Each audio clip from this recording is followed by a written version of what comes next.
Assalamualaikum warahmatullahi wabarakatuh. Waalaikumsalam. Selamat sore kepada teman-teman media. Saya sebagai pelapor ingin menyampaikan sore ini apresiasi kami terhadap penyidik Polda Metro Jaya yang sudah menindaklanjuti dengan baik dan sampai saya anggap sudah purna ya. Dan kepada Bawaslu, Gakumdu yang sudah juga mengawal kasus ini bekerja dengan cepat, tepat dan akuntabel. Saya sebagai pelapor mengucapkan terima kasih dan apresiasi kami setinggi-tingginya sebagai mewakili masyarakat kecil ya, terutama warga DKI Dapil 3. Saya berharap sebagai pelapor juga saya berharap agar JPU Jaksa Penuntut Umum bekerja sama dengan pihak penyidik PMJ Polda Metro Jaya dan juga bekerja sesuai dengan undang-undang yang sudah ditetapkan, undang-undang pemilu seperti itu. Dan kami masyarakat ingin memastikan bahwa undang-undang pemilu yang sudah ditetapkan itu benar adanya dan betul-betul dilaksanakan dengan baik, bukan hanya sekedar retorika aja, karena undang-undang itu dirumuskan pakai uang negara dari uang rakyat seperti itu. Jadi kami sangat mengharapkan bahwa ini kasus ini berjalan, karena jika ini tidak selesai, ini akan menjadi presiden buruk bagi penegakan hukum di negeri ini. Saya pastikan kalau ini tidak terrealisasi sesuai dengan undang-undang yang ada, masyarakat Indonesia akan kecewa dan tidak pernah lagi ada orang yang berani melaporkan bentuk kejahatan pemilu. Di samping saya ada pengacara saya, Bapak Yani Ishak, yang akan memberikan tambahan keterangan dari laporan kami. Baik, terima kasih. Assalamualaikum warahmatullahi wabarakatuh. Selamat sore, salam sejahtera untuk kita semua. Pada kesempatan sore hari ini, hari Rabu di tanggal 1 Mei 2024, kami melakukan press conference tidak lain dan tidak bukan adalah mengapresiasi kinerja dari penyidik Polda Metro Jaya, khususnya unit Kamnek Keamanan Negara di unit 2 di bawah pimpinan Katim Bapak Ibtu Fisher yang telah memparipurnakan berkas penyidikan. Alhamdulillah, berkas yang dilaporkan oleh klien kami yaitu Bu Andi Mulyawati ditindaklanjuti dan saat ini sudah masuk dalam tahap pelimpahan kepada Jaksa Penuntut Umum atau JPU.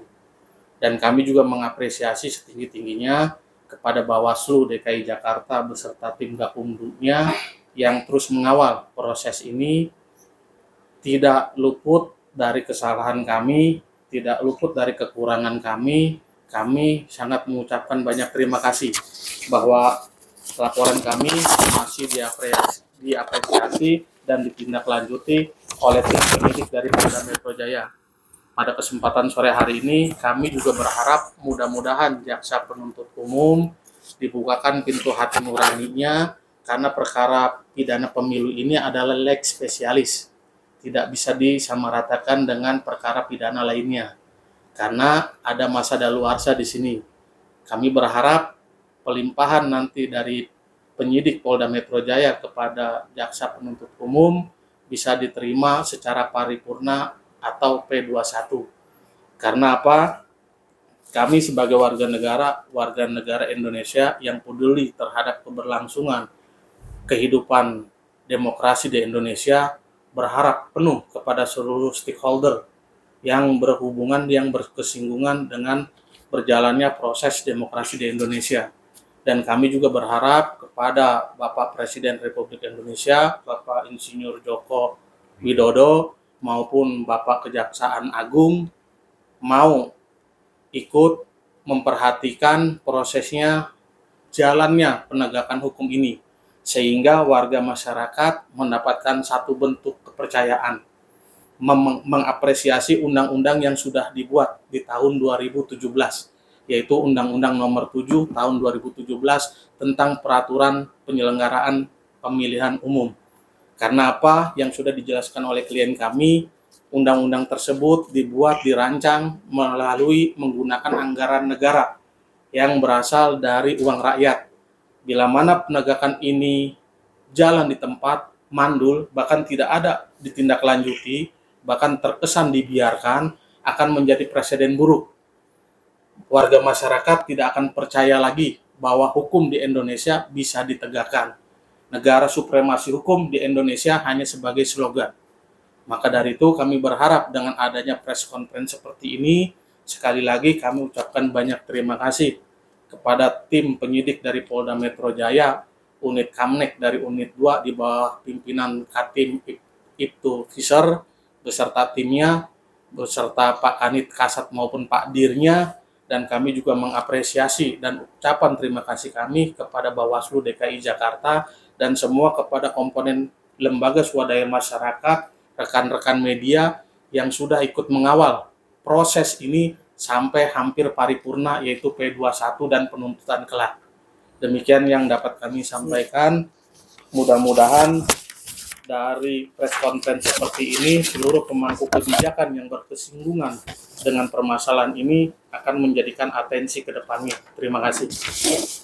Sedikit saya ingin menambahkan, saya ingin agar rekan-rekan media melihat piramida Tentang tata urutan perundang-undangan urutan perundang-undangan di Indonesia. Seperti ini, agar kita bisa kawal bersama.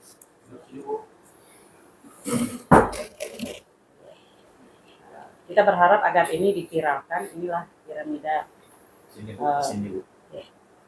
Ya.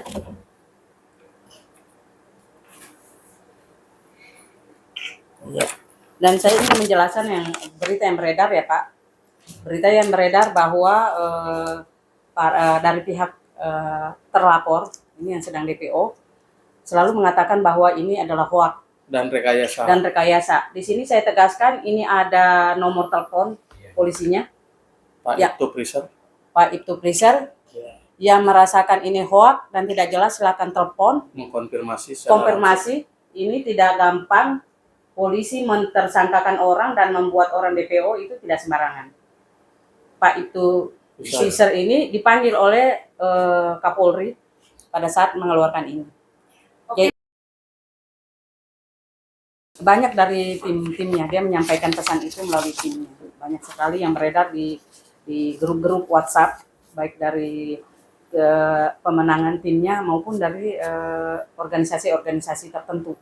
Dia menyatakan bahwa ini hoax dan siapapun yang menyebarkan akan dijerat Undang-Undang ITE. Iya, ini tidak hoax.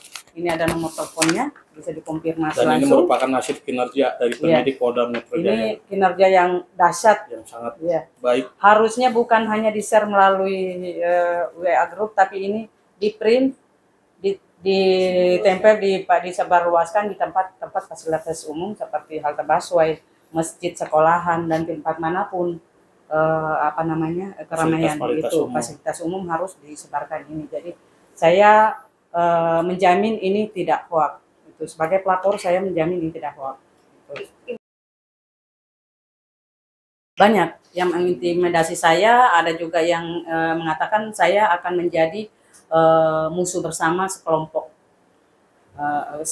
orang, sekelompok suku. Saya akan menjadi musuh bersama oleh sekelompok suku.